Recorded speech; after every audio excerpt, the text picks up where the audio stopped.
Shalom sahabat, sebuah penelitian mengungkapkan bahwa di Amerika Serikat 54% orang itu menyebutkan bahwa perceraian diawali oleh karena masalah hutang dan piutang.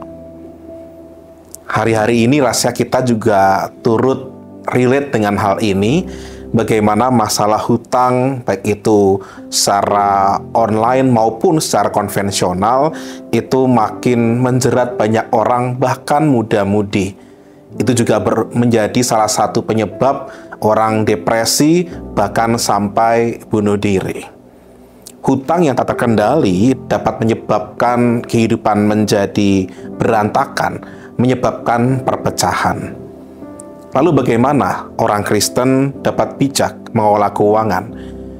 Bagaimana Alkitab berkata mengenai hutang? Saudara-saudara yang terkasih, Alkitab memang tidak secara eksplisit melarang atau mengizinkan orang meminjam uang. Namun, rasa-rasanya kita bisa melihat gambaran umum dari beberapa ayat yang mungkin kita temukan. Misalnya Rasul Paulus dalam surat Roma mengatakan bahwa agar jangan sampai kita berhutang apapun kecuali berhutang kasih. Ayat-ayat seperti ini rasanya memberikan pada kita peringatan bahwa Allah tidak menghendaki kita kemudian menjadi beban terhadap orang lain.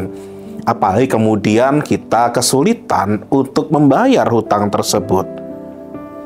Pada saat yang sama, dalam realita kehidupan kita juga menyadari kadang hutang itu tidak terhindarkan, bahwa ada yang diperlukan dari orang itu untuk berhutang.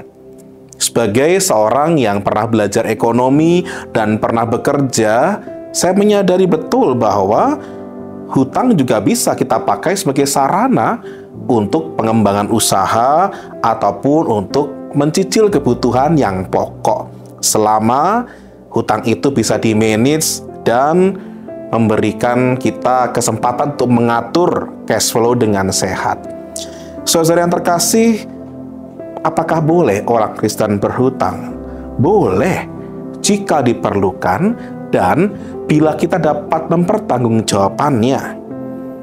Bahkan kalau memang memungkinkan, lebih baik kita yang membantu orang-orang lain dengan memberikan mereka hutang atau pinjaman jika memungkinkan.